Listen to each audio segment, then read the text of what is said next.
আল্লাহ নবী সাল্লাল্লাহু আলাইহি ওয়াসাল্লাম এই চাচার সংসারে মানুষ হয়েছেন প্রায় 53 বছর পর্যন্ত। এই চাচাই তাকে বিয়ে দিয়েছেন 25 বছর বয়স। তার আগে চাচার ব্যবসা তিনি সামলেছেন।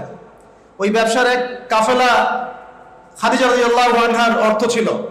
এই ব্যবসা দিয়ে তাকে টেস্ট করলেন, দেখলেন আমানতদার, সুদর্শন, মাশাআল্লাহ উন্নত চরিত্রের মানুষ, উন্নত রুচিবোধের মানুষ, আল্লাহ আমিন, বিশ্বস্ত। বিয়ের প্রস্তাব পাঠালেন, চাচা বিয়ে দিয়ে দিলেন। তার সাথে খাদিজা রাদিয়াল্লাহু আনহার সাথে। তখন তার বয়স কত ছিল? 25। তার বয়স কত? 40। আর আমাকে এই সেকুলার সমাজকে আমরা বলতে চাই, আমি বলতে চাই অ্যাটলিস্ট, মনে করেন কথার কথা যে আমার স্ত্রীর বয়স 40, আমার বয়স 25। এখন আমরা একে অপরকে মহব্বত করি, ভালোবাসি, আমরা সংসার জীবনে হ্যাপি, সুখী, এবং আমাদের সন্তান সন্ততিও হচ্ছে। এমন না যে আমরা মেডিকেল সায়েন্সের ভাষায় এই দিকে আমরা অক্ষম। মহব্বত আছে, দুজন দুজনকে পেয়ে সুখী, একে অপরকে ভালোবাসি, সন্তান হচ্ছে। আপনার কোনো সমস্যা? আমি আমার এই ম্যারিড লাইফে আমরা হ্যাপি, আপনার কোনো সমস্যা? আমার স্ত্রীর বয়স 40, আমার বয়স 25।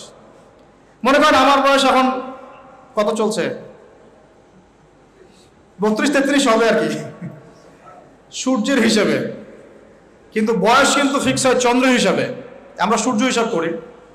এখন ধরেন আমি একটা বিয়ে করলাম, ধরেন তো স্ত্রীর বয়স মনে করেন 16 বছর। কত? মনে করেন 16 বছর। 16 বছর একটা মেয়ের কি হায়েজ হয়? হায়েজ হয়? হায়েজ বোঝেন? আচ্ছা, সে কি সন্তান জন্মদানে সক্ষম? সক্ষম। সে কি ম্যাচিউর, ফিজিক্যালি স্ট্রং? এখন ওর বয়স 16, আমার বয়স 32, ডাবল। 16 দুগুণ 32 না? তাই তো, অঙ্ক ভুলে গেছি ভাই। আচ্ছা, এখন ও আমার সাথে হ্যাপি, আমি তার সাথে হ্যাপি, সন্তান জন্ম হচ্ছে, দুজন সুখে আছি, মহব্বতের সাথে আছি, সুস্থ আছি। কোনো সমস্যা আপনার? তো এই হলো অবস্থা, সার্কাস। এখন এই 16 বছরের মেয়ে, আপনার মেয়ে, আপনি বিয়ে দিতে পারবেন না। বলবেন যে আপনি রাষ্ট্র আইনের বিরুদ্ধে কথা বলছেন। না, আমি বিরুদ্ধে কথা বলছি। আমি বুঝাচ্ছি যে এটা কতটা অসার একটা আইন।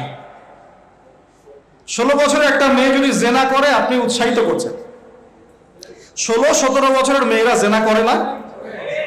স্কুলে, কলেজে, বিশ্ববিদ্যালয়ে, এইখানে ওইখানে। এর বিরুদ্ধে আপনার ব্যবস্থা কি, অ্যাকশন কি? কিন্তু 17 বছরের একটা মেয়ে যদি বিয়ে করে, আপনি তো কাজীকে ধরে জেলে দিয়ে দিবেন একেবারে। এখন বলেন এটাকে আমি মানতে বাধ্য?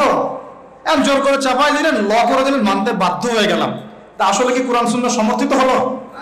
এখন জবাব দিবেন আল্লাহর কাছে আপনি। জনগণ কিছুই বলতে পারবে না। আমরা শুধু জ্ঞানতাত্ত্বিক একটা ডিবেট করলাম এবং আপনাকে দেখালাম যেটা একটা অসার। তারপরেও যেটা হয়েছে হোক, অ্যাটলিস্ট বিয়েটা সহজ করলে ভালো হতো। বিয়েটা কঠিন হয়ে গেছে, এই জন্য এটা জেনার রাস্তা বেছে নেয়। তো আমরা জেনাকে উস্কে দিচ্ছি। আরে ভাই, 16-17 বছর তো দূরের কথা, এখন 13-14 বছরের মেয়েরাই দেখবেন ঠিক নাই। আপনি মনে করেন এখনকার স্কুল কলেজের মেয়েগুলো খুব দুধে ধোয়া তুলসী পাতা? যখন 15 বছর আগে যে যুগটা ছিল, 20 বছর আগে, আর এখন তো আর অনেক আপডেটেড। এখন ওরা ওইসবে বিশ্বাসী না। গল্প করে যে কার কয়টা, কার কয়টা। কোন ভাই হাসেন না, কোন ক্ষেত্রে মাদ্রাসাও এর থেকে মুক্ত হয় নাই। আমাদের দিকেও তো বলতে হবে, ইনসাফ করতে হবে। তো বহু মাদ্রাসাতেও জেনার ঘটনা ঘটছে এখন, কারণ এটা পর্নোগ্রাফির যুগ। কিসের যুগ? একজন টিচার যদি কোরআনে হাফেজ হয়, আলেম হয়, এবং একই সাথে যদি পর্নে এডিক্টেড হয়, সেই ব্যক্তির দ্বারা ধর্ষণ হতে পারে। যদিও সে হাফেজ, যদিও সে আলেম, যদিও সে দায়ী, whoever he is। এরকম ঘটনা ঘটছে। কোন ক্ষেত্রে ছেলের সাথে জেনা পর্যন্ত হচ্ছে। হয় নাই ভাই?